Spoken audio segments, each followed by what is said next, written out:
Assalamualaikum warahmatullahi wabarakatuh. Nah, selamat pagi. Kembali lagi di perkuliahan persamaan diferensial parsial ya, di mana kali ini kita akan membahas metode pemisahan variabel yang merupakan salah satu metode untuk menemukan solusi dari masalah persamaan diferensial parsial.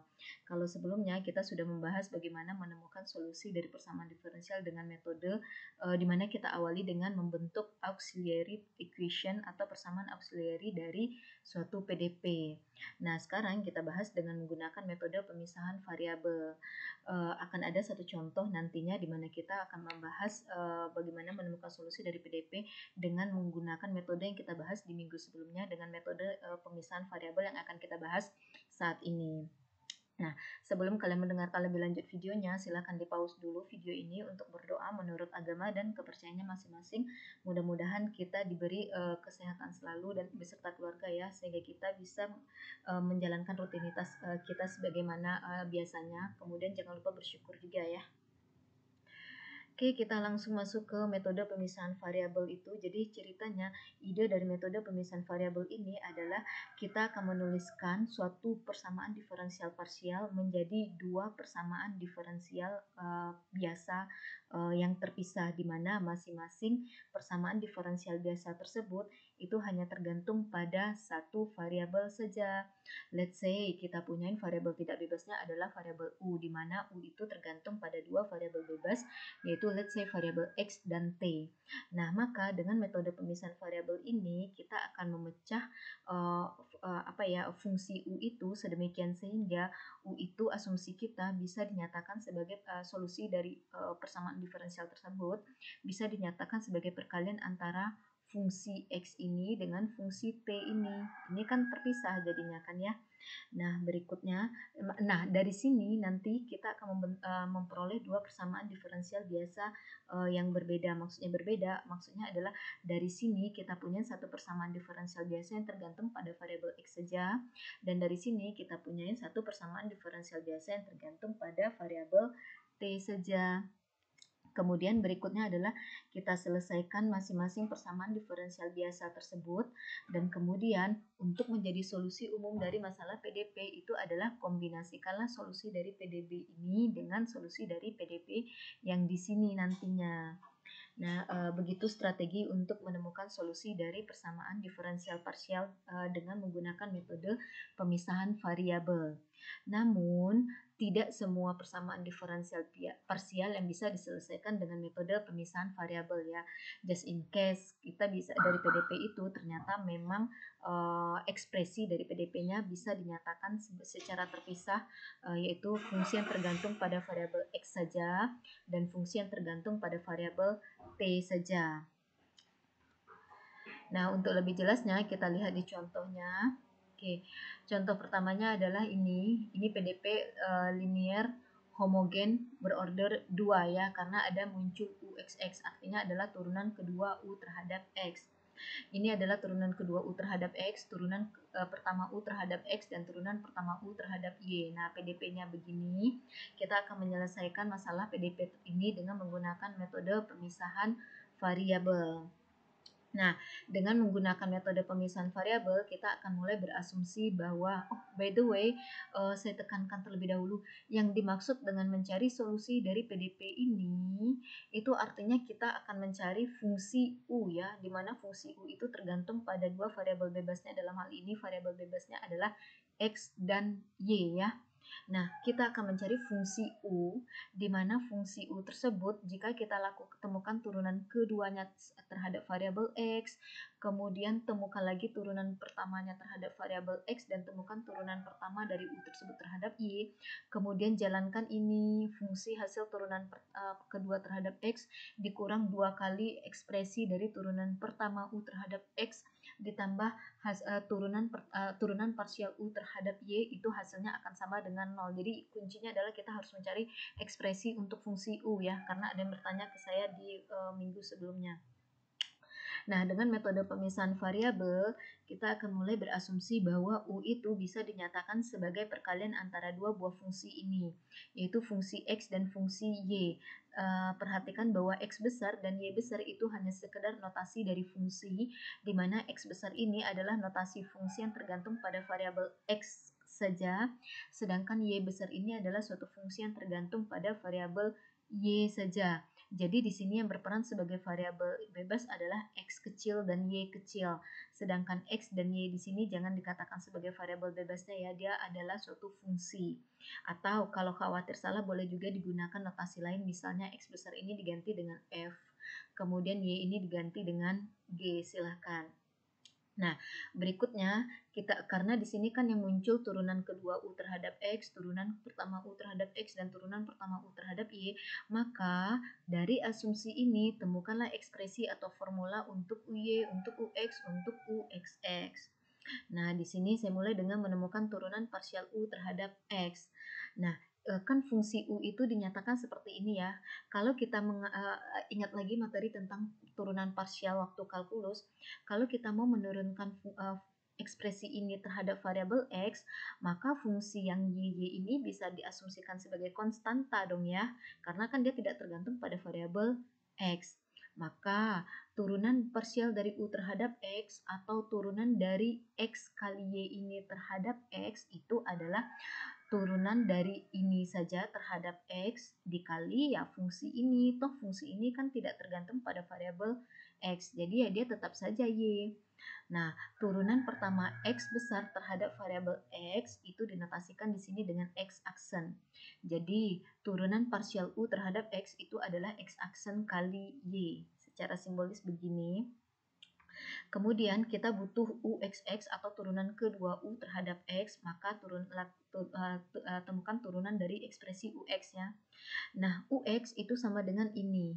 Turunan dari ini terhadap X berarti turunkan saja yang ini. Nah, turunan dari X aksen terhadap X itu adalah X2 aksen. Dan Y-nya itu kita anggap sebagai konstan, sehingga dia tetap ya, Y. Nah, dengan secara simbolis, ya secara notasi yang lebih sederhana, kita bisa menuliskan UXX sama dengan X double aksen dikali Y.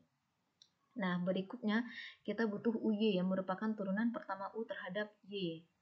Nah, turunan pertama U terhadap Y, pandang ini, kalau kita mau menurunkan ekspresi ini terhadap Y, berarti kan yang XX ini bisa kita anggap sebagai konstan. Sehingga turunan U terhadap Y adalah X dikali Y aksen, yaitu turunan dari ini. Atau simpelnya notasinya kita tuliskan seperti ini, X kali Y aksen.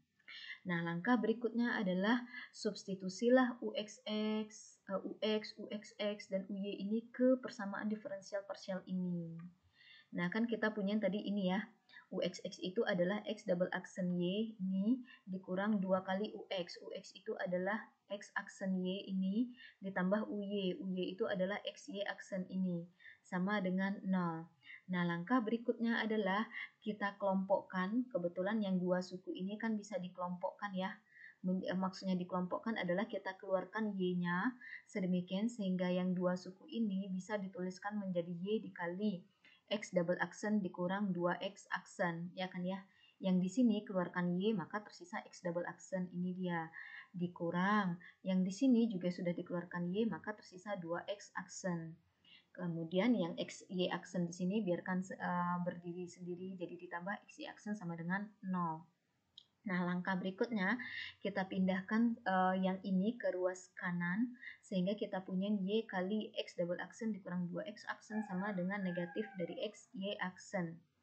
Nah, dari bentuk ini bisa loh kita akalin sedemikian sehingga yang di ruas kiri itu hanya ekspresi yang tergantung pada fungsi X saja dan yang di ruas kanan itu adalah ekspresi yang tergantung pada ekspresi Y saja.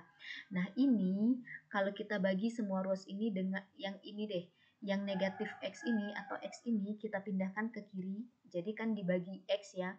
Kemudian Y ini dibagi pindahkan ke kanan jadi dibagi Y. Sehingga dari sini yang kita punya adalah seperti ini.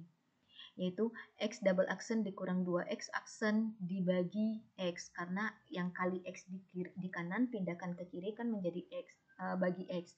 Ingat operasi kalau dipindah ruas kan dibalik ya operasinya. Di ruas kanan ini adalah perkalian dengan X, pindahkan dia ke kiri menjadi dibagi dengan X. Kemudian berarti kan di ruas kanan tersisa negatif Y aksen. Nah, pindahkanlah Y ini dari kiri ke kanan. Karena di sini Y hubungannya dengan ini kali Y, berarti pindah ke kanan menjadi dibagi Y. Jadi yang ini di ruas kanan menjadi negatif Y aksen dibagi Y. Atau boleh juga dengan strategi kita bagi saja di semua ruas ini dengan X, Y. Kalau dibagi kedua ruas ini dengan X, Y, maka yang ini, Y-nya menjadi hilang, penyebutnya muncul X. Yang ini, X-nya menjadi hilang, penyebutnya muncullah Y. Oke, nah langkah berikutnya apa yang bisa kita lakukan terhadap ini? Nah ingat, X dan Y besar ini itu adalah suatu fungsi yang tergantung pada variabel X, dimana tergantung pada variabel bebas X kecil dan Y kecil, dimana X kecil dan Y kecil itu dapat berubah-berubah ya. Oleh karena itu, supaya persamaan ini terpenuhi, maka kita boleh klaim bahwa perbandingan ini, maksudnya ini dibanding ini, itu sama dengan suatu konstan. Begitu juga ini banding ini sama dengan suatu konstan. Nah, ini kan perbandingan ini dengan ini itu sama saja dengan perbandingan ini dengan ini. Jadi, boleh dong kita tuliskan menjadi seperti ini. Jadi, yang ini sama dengan M dan ini juga sama dengan M, di mana M itu adalah suatu konstan. Nah, ini kan sama dengan ini ya, makanya boleh kita nyatakan dia sama dengan M sekaligus. Maksudnya adalah ini sama dengan M, pembagian ini juga sama dengan M. Nah, sebagaimana yang disampaikan tadi, by the way, saya tekankan dulu. Nah, di sini yang kelihatan banget yang dimaksud dengan konteks dari pemisahan variabel itu ya, bahwa kita emang bisa membuat sedemikian sehingga ekspresi dari PDP ini kemudian kita ubah menjadi ini, maka ujung-ujungnya kita bisa menyatakan ruas kiri itu adalah suatu fungsi yang tergantung pada satu variabel bebas saja, yang di ruas kanan ini adalah suatu fungsi yang tergantung pada satu variabel bebas yang berbeda lagi. Nah, di sini yang ini kunci untuk mengatakan bahwa metode untuk PDP ini bisa dilakukan pemisahan variabel. In case kita tidak bisa membentuk ekspresi seperti ini pada suatu PDP, maka berarti PDP tersebut tidak bisa diselesaikan dengan metode pemisahan variabel. Jadi, tidak semua PDP yang bisa dibuat bentuknya menjadi seperti ini, di mana pengelompokannya adalah di kiri yang tergantung pada satu variabel bebas saja, dan yang di kanan tergantung pada satu variabel bebas yang berbeda pula. Oke, kembali ke sini ya. Nah, dari sini kita akan menemukan mulai dari menemukan X terlebih dahulu, fungsi X yang tergantung pada variabel X. X double aksen dikurang 2X aksen per X itu kan sama dengan M ya, dari sini. Yang ini untuk sementara abaikan dulu. Kita pindahkan ini ke kiri, jadinya kan boleh ya dituliskan seperti ini, X double aksen dikurang 2X aksen sama dengan MX. Kemudian pindahkan ini ke kiri, jadi X double aksen dikurang 2X aksen dikurang MX sama dengan 0. Nah, ini itu kan persamaan diferensial biasa dan merupakan persamaan diferensial biasa linier yang homogen. Kenapa linier? Karena di sini fungsi X-nya itu tidak ada berpangkat lebih dari satu, baik turunannya ataupun fungsi X itu sendiri. Kemudian fungsi turunannya ataupun X itu tidak dikalikan dengan turunannya atau fungsi X itu sendiri. Jadi dia dikatakan linier. Kemudian dia dikatakan homogen karena setiap suku di dalam persamaan diferensial ini mengandung X besar ya, mengandung fungsi X dan atau mengandung turunan dari fungsi X, baik turunan pertama ataupun turunan kedua. Kalau nih misalnya muncul di sini sama dengan 2 atau sama dengan X kecil, maka itu non homogen ya. Nah, jadi ini adalah persamaan diferensial biasa linier homogen. Kalian sudah bahas bagaimana menemukan solusi dari masalah PDB linier homogen untuk yang berorder 2 ini. Harusnya ini akan diperoleh solusinya itu adalah ini. Kebetulan saya hide ya. Solusi dari persamaan diferensial biasa ini itu adalah X sama dengan A, di mana A itu adalah sembarang konstanta dikali E pangkat 1 ditambah akar dari 1 ditambah M dikali X ditambah B kali E pangkat 1 dikurang akar dari 1 ditambah M X. Nah, bagaimana proses menemukan solusi dari PDB ini sedemikian sehingga menjadi ini, saya jadikan latihan soal nomor 1 ya.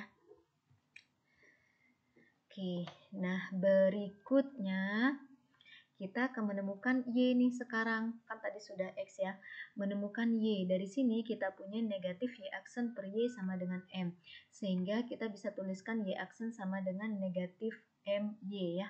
Yang negatif ini kita pindahkan ke kanan, sedemikian sehingga ini bisa dituliskan menjadi Y aksen ditambah MY sama dengan 0. Nah, ini juga merupakan masalah PDB linear homogen, cuman di sini order 1 karena turunannya yang muncul adalah turunan pertama ya. Dikatakan homogen karena di sini tidak ada ekspresi yang tidak memuat Y ataupun turunan-turunan dari fungsi Y tersebut. Oke, nah selesaikanlah PDB linear homogen order 1 ini, harusnya akan diterima solusinya itu adalah fungsi Y itu sama dengan CE kali negatif MY. Nah, ini proses menemukan solusi dari PDB linear homogen order 1 ini menjadi ini, saya jadikan latihan nomor 2. Jadi buktikan atau tunjukkan bahwa temukan proses bagaimana supaya ini dari PDB ini menjadi ini. Oke, berikutnya. Nah, tadi kan kita sudah dapat tuh fungsi X-nya itu adalah ini dan fungsi Y-nya itu adalah ini. Maka solusi dari PDP ini itu adalah fungsi U yang bisa dinyatakan sebagai X dikali Y, yaitu fungsi X itu tadi adalah ini ya, dikali dengan Y itu adalah ini.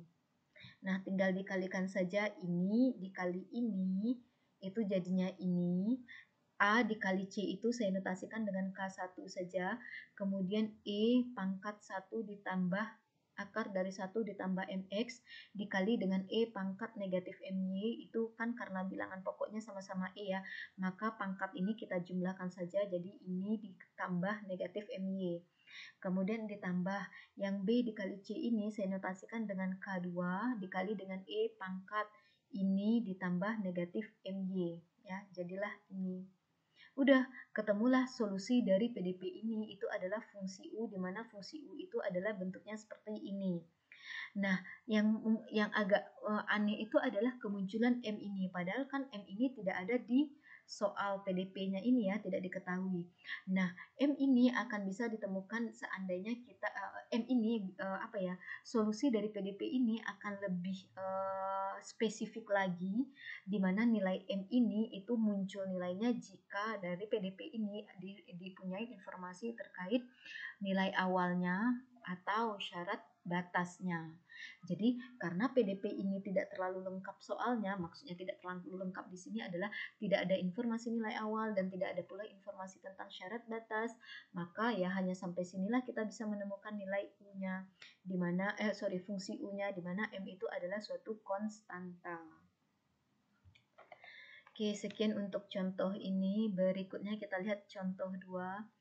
Temukan solusi dari PDP UX sama dengan 2 kali UY ditambah U dengan nilai awalnya adalah nilai U pada X dan Y sama dengan 0. Maksudnya adalah pada Y sama dengan 0 sama dengan 6 kali E pangkat negatif 3X.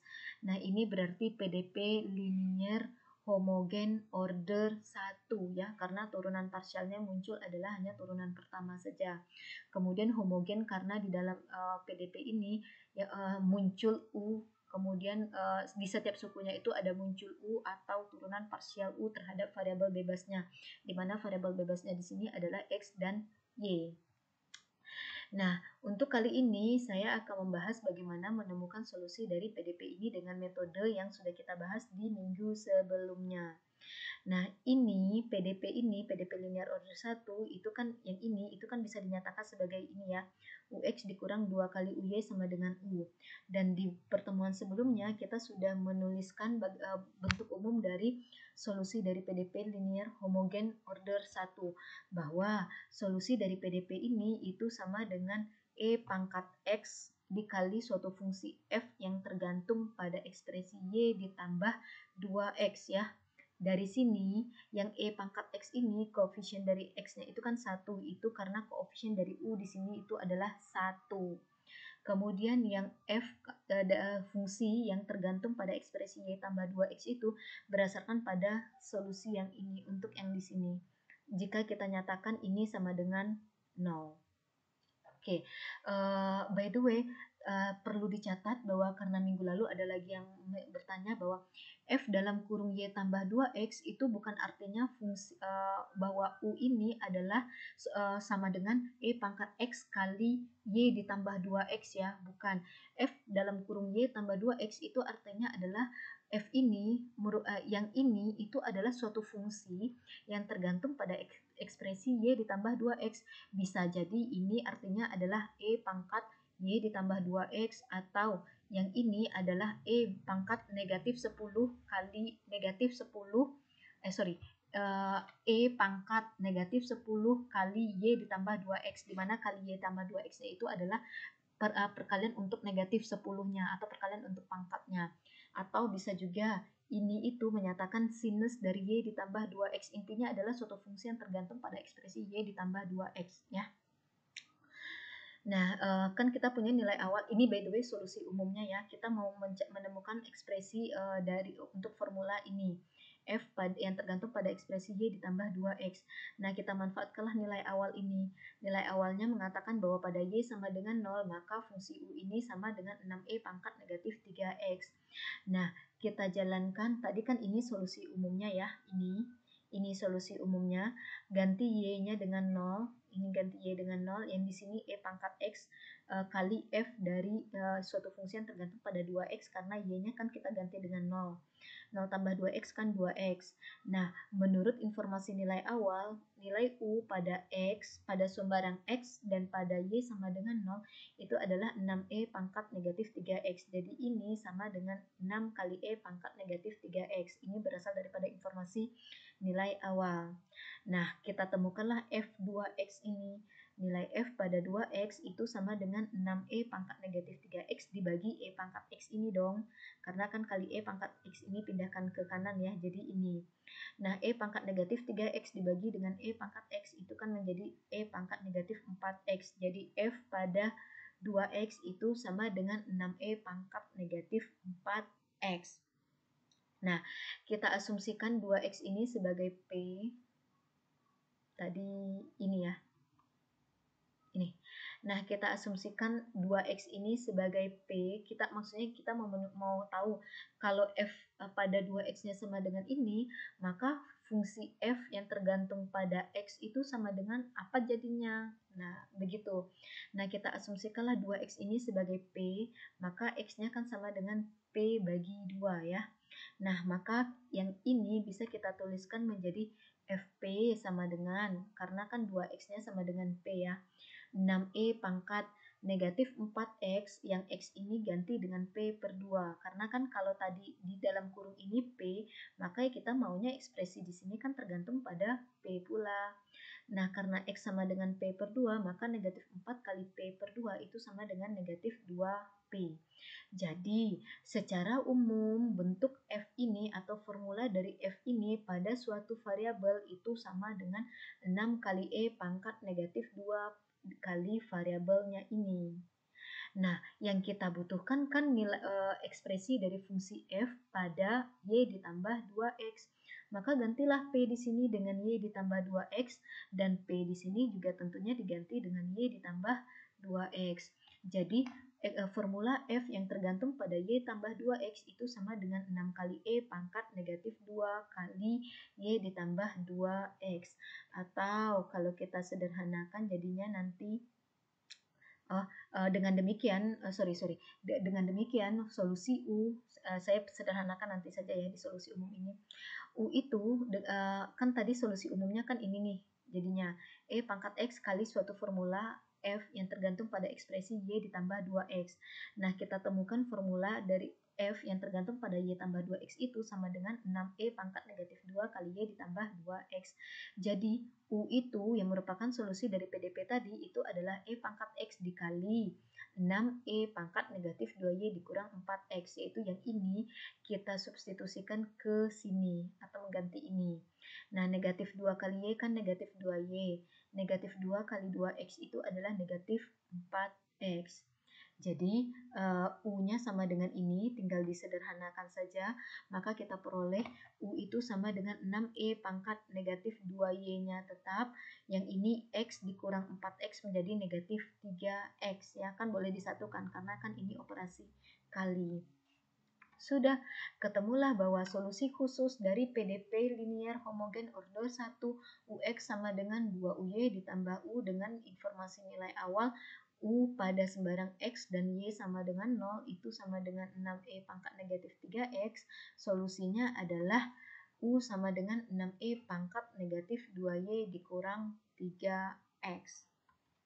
Nah, tugas kalian nomor 3 adalah, atau latihan nomor 3 ya, temukan solusi dari PDP ini dengan nilai awal ini dengan metode pemisahan variabel dan buktikan bahwa dengan metode pemisahan variabel pun maka fungsi U untuk PDP ini atau solusi dari PDP ini adalah sama dengan ini juga. Ya tentunya ya harus sama ya. Oke, itu tugas nomor 3. Jadi temukan solusi dari PDP ini dengan nilai awal ini dengan menggunakan metode pemisahan variabel. Harusnya diperoleh solusinya ini. Nah, pertanyaan berikutnya untuk latihan nomor 3 adalah perhatikan PDP ini. Latihan nomor 4. Perhatikan PDP ini. Coba amati atau analisis atau identify apakah PDP ini bisa ditemukan solusinya dengan menggunakan metode pemisahan variabel. Kalau bisa ditemukan dengan metode bagian indikatornya adalah berarti kita bisa menuliskan fungsi X yang di kiri saja dan fungsi Y yang di kanan saja ya.